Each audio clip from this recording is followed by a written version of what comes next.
Assalamualaikum warahmatullahi wabarakatuh. Adik-adik, hari ini kita akan mengenal sosok pemimpin ilmu hadis, yaitu Imam Bukhari. Adik-adik, pada abad ketiga Hijriah, banyak sekali tokoh Islam yang menghimpun dan menyusun hadis-hadis Rasulullah SAW. Di antara yang paling terkenal adalah Imam Bukhari, Imam Muslim, Imam Abu Daud, Imam Tirmizi, Imam Nasai, dan Imam Ibnu Majah. Dari keenam tokoh tersebut, Imam Bukhari menempati urutan pertama yang bergelar Amirul Mukminin fil Hadis. Artinya, pemimpin orang mukmin dalam ilmu hadis. Mengapa bisa mendapatkan gelar itu? Yuk kita baca kisahnya berikut ini. Di sebuah negeri Bukhara, sekarang Uzbekistan, terdapat ulama ahli hadis bernama Ismail bin Ibrahim. Ia seorang bapak tua yang terkenal kesolehannya. Seumur hidupnya, ia mendapatkan penghasilan yang halal dan tidak pernah mendapatkan penghasilan yang haram sepeser pun. Tepat pada hari Jumat tanggal 13 Syawal 194 Hijriah atau 21 Juli 810 Masehi, lahirlah putranya yang diberi nama Abdullah Muhammad bin Ismail bin Ibrahim bin Al-Mughirah bin Bardizbah. Itulah Bukhari kecil yang waktu besar nanti akan menjadi pemimpin ulama hadis terkenal dengan sebutan Imam Bukhari. Tak lama setelah lahir, Bukhari kecil mengalami kebutaan. Ayah dan ibunya sedih melihat kedua mata Bukhari tidak dapat melihat. Namun sayang, ayahnya meninggal dunia saat Imam Bukhari masih kecil. Imam Bukhari pun diasuh dan dibesarkan oleh ibunya sendiri. Meskipun matanya buta, Bukhari kecil tetap semangat untuk belajar. Berkat kuasa Allah, mata Bukhari kecil akhirnya bisa melihat. Ia pun semakin giat menghafal hadis. Ia belajar kepada Syekh Ad-Dakhili, seorang guru hadis terkenal di Bukhara. Pada waktu itu umur Imam Bukhari belum mencapai 10 tahun. Pada usia 16 tahun, Imam Bukhari pergi ke Mekah dan Madinah. Di Mekah, Imam Bukhari dan keluarganya menunaikan ibadah haji. Dan di Madinah, Imam Bukhari belajar hadis secara langsung dari para guru hadis. Selain kota Mekah dan Madinah, Bukhari juga belajar hadis ke berbagai negeri, seperti Suriah, Baghdad, Basrah, Kufa, Mesir, hingga ke Asia Barat. Adik-adik, Imam Bukhari menghabiskan waktunya untuk mencari ilmu ke berbagai negeri selama 16 tahun. Ia telah belajar kepada 1080 orang guru ahli hadis. Subhanallah, hebat ya! Selama belajar hadis, Imam Bukhari telah hafal 100.000 hadis sahih dan 200.000 hadis tidak sahih. Subhanallah, luar biasa kecerdasan Imam Bukhari.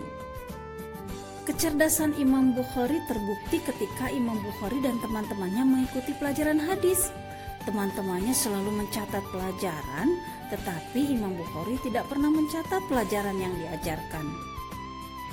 Teman-temannya mengejek Imam Bukhari sebagai anak yang malas belajar dan tidak sopan kepada guru.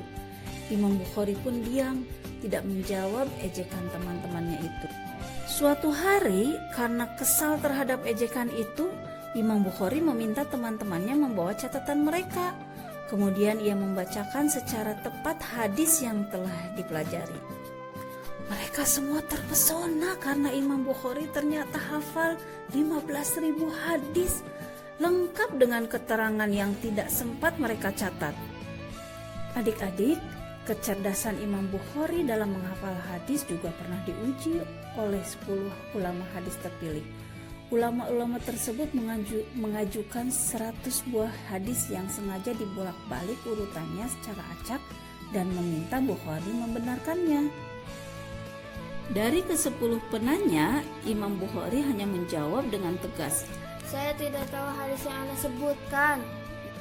Setelah ke-10 ulama hadis itu selesai mengajukan pertanyaannya, Imam Bukhari mengulangi kembali secara tepat masing-masing hadis yang telah diacak dan salah tersebut. lalu mengoreksi kesalahannya dan membacakan hadis yang benarnya.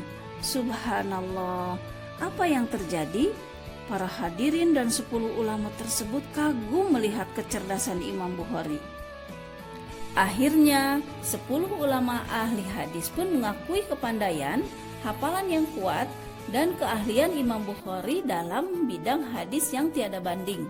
Karena itulah Imam Bukhari diberi gelar Amirul Mukminin fi al-Hadis atau pemimpin orang mukmin dalam ilmu hadis oleh para ulama ahli hadis.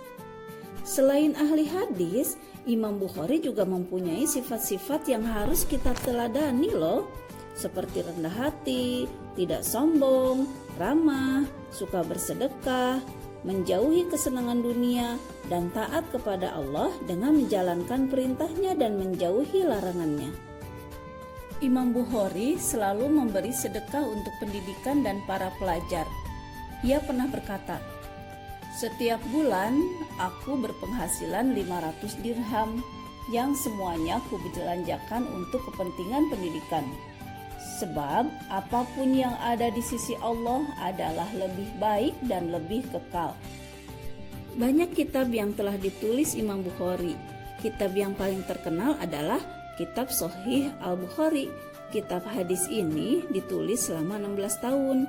Jumlah hadisnya ada 9.082 hadis.